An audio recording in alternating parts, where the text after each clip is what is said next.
बिस्मिल्लाहिर्रहमानिर्रहीम। Dear student, food chemistry में हम डिफरेंट टॉपिक्स को स्टडी कर रहे हैं। मेनली जो हमारे पास टॉपिक्स हैं फूड केमिस्ट्री में वो है फूड कंपोनेंट्स हैं। फूड कंपोनेंट्स में हमने अब तक वाटर पढ़ लिया है और उसके बाद जो आज का हमारा टॉपिक है वो है कार्बोहाइड्रेट्स। कार्बोहाइड्रेट्स ऐसे कंपाउंड्स होते हैं जो कि केमिकली जिनके अंदर कार्बन, हाइड्रोजन और ऑक्सीजन पाया जाता है। और हाइड्रोजन और ऑक्सीजन जो हैं ये 2:1 के रेशो में पाए जाते हैं, जैसे वाटर मॉलिक्यूल में होते हैं। कार्बोहाइड्रेट जैसे कि आप लोगों ने लोअर क्लासेस में भी स्टडी किया होगा कि ये प्लांट्स के ग्रीन पार्ट्स से जो है उसमें ये सिंथेसाइज होता है, एटमॉस्फेयर से कार्बन डाइऑक्साइड लेके और सॉइल से पानी लेके, through the process of photosynthesis. और इस सारे प्रोसेस में जो सन रेज हैं वो एनर्जी सोर्स का रोल जो है वो प्ले करती हैं। ठीक है, तो carbon dioxide plus water in the process of photosynthesis they convert to carbohydrate C6H12O6 और प्लस ऑक्सीजन इसमें रिलीज होती है। क्लासिफिकेशन अगर हम कार्बोहाइड्रेट्स की देखें तो कार्बोहाइड्रेट्स को दो ब्रॉड ग्रुप्स में क्लासिफाई किया जा सकता है, simple and compound carbohydrates. Simple carbohydrate वो होते हैं जिनको हम फर्दर हाइड्रोलाइज नहीं कर सकते, ठीक है, that's why they are called simple carbohydrate. जैसे डाइओसिस है, ट्राइओसिस है, टेट्रोसिस है, पेंटोसिस है। ठीक है, और कंपाउंड जो कार्बोहाइड्रेट्स हैं तो वो उनमें कंपाउंड्स वो मोनोसेकेराइड्स की डिफरेंट यूनिट्स पर मुश्तमिल होते हैं जिनको आप हाइड्रोलाइज करके उनके यूनिट कंपाउंड्स में आप कन्वर्ट कर सकते हैं।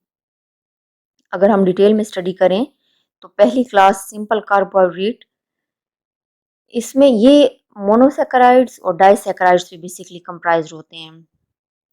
मोनोसेकेराइड्स सिंपलेस्ट फॉर्म है कार्बोहाइड्रेट्स की, जैसा कि मैंने अभी बताया कि इनको हम फर्दर हाइड्रोलाइज नहीं कर सकते by the action of any acid और एंजाइम। एग्जांपल्स इसकी हैं ग्लूकोज, फ्रक्टोज, गैलेक्टोज। ठीक है, दो मोनोसेकेराइड्स ग्लूकोज और फ्रक्टोज जो है ये प्लांट्स में पाए जाते हैं, स्पेशली फ्रूट्स वगैरह में। गैलेक्टोज जो है ये नेचर में फ्रीली एग्जिस्ट नहीं करता। ठीक है, ये सिर्फ तभी रिलीज होता है जब लैक्टोज को हाइड्रोलाइज किया जाता है।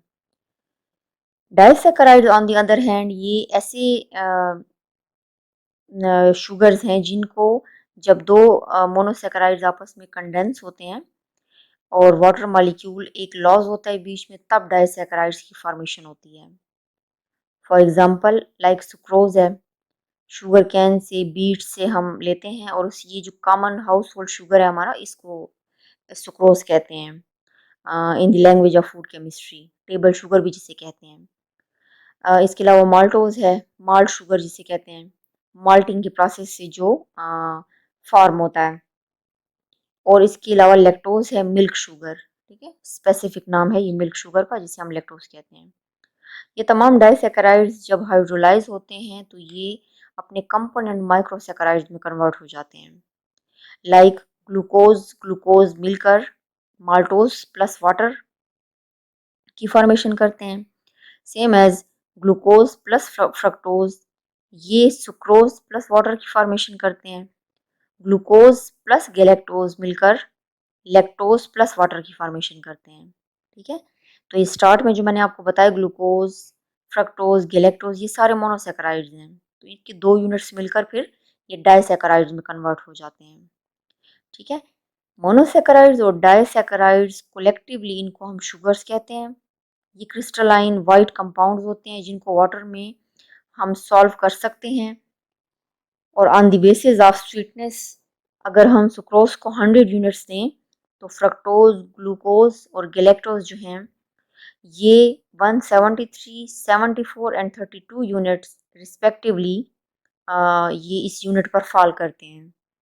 ठीक है, शुगर्स को जब हम इंटेंसिवली ब्राउन हीट करते हैं तो ये ब्राउन पिगमेंट्स जो है जिसको हम कैरामल कहते हैं ये उसमें कन्वर्ट हो जाते हैं। ये इनकी एक बड़ी इंपॉर्टेंट प्रॉपर्टी है जिसको हम यूटिलाइज करते हैं बेकिंग इंडस्ट्री में।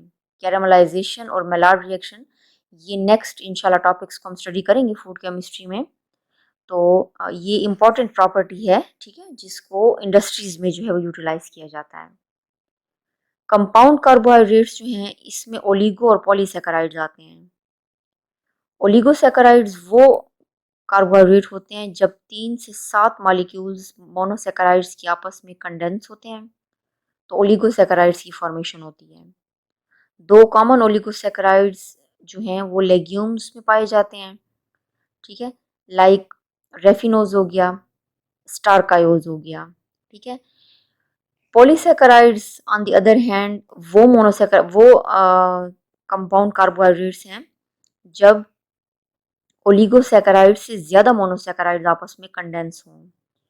और जो जनरल फार्मूला है इनका वो है C6H10O5, ठीक है, जिसमें N जो है ये मोनोसैकेराइड्स की क्वांटिटी को या नंबर को रिप्रेजेंट करता है, ठीक है। मोनोसैकेराइड आपस में स्ट्रेट चेन या ब्रांच की शक्ल में जो है वो आपस में लगे होते हैं पॉलीसैकेराइड्स में, ठीक है। एमाइलोज जो है वो एक स्ट्रेट चेन पॉलीमर है और एग्जाम्पल है पॉलीसैकेराइड्स की।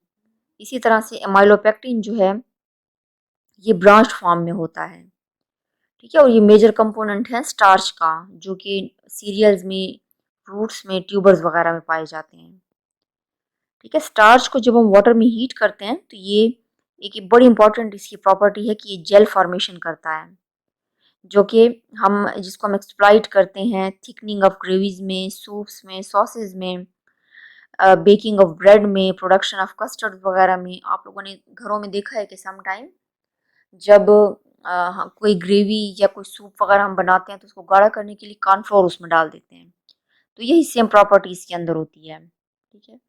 इसके अलावा पेक्टिन जो है ये मेन एक पॉलीसैकेराइड है जो कि फ्रूट्स वगैरह में या रूट वेजिटेबल्स में पाया जाता है, और इसकी भी सुपीरियर जेलिंग प्रॉपर्टीज होती हैं स्टार्च से भी ज़्यादा, ठीक है। और इसको भी हम जैम, जेलीज एंड मार्मलेड्स वगैरह में इसको हम यूटिलाइज करते हैं।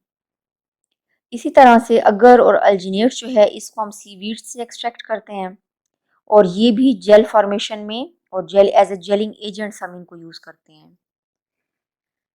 सेलुलोज, पेक्टिन अगर ये एज अ न्यूट्रिटिव वैल्यू जो है उनकी कोई वैल्यू नहीं होती ह्यूमन बींग्स के लिए, बट ये just as a gelling agent जो है वो यूज़ होते हैं डिफरेंट टाइप के प्रोडक्ट्स के अंदर। तो स्टूडेंट्स ये तो कार्बोहाइड्रेट और उनकी क्लासिफिकेशन थी, और हर क्लासिफिकेशन में एक बेसिक स्ट्रक्चर भी उसका प्रिपेयर करना है, लाइक जो सिंपल कार्बोहाइड्रेट्स हैं, ठीक है, उनका उसमें ग्लूकोज का, फ्रक्टोज और गैलेक्टोज का स्ट्रक्चर, और इसी तरह से जो आपके कंपाउंड्स कार्बोहाइड्रेट्स हैं उसमें जो हमारे पास रेफिनोज आ जाता है। इसके अलावा एमाइलोज एंड एमाइलोपेक्टिन, तो इनके स्ट्रक्चर्स भी आपने साथ देखने हैं। तो इसके अलावा इस टॉपिक में कोई क्वेश्चन हो या कहीं पे कोई क्यूरी हो तो kindly you may ask. Thank you.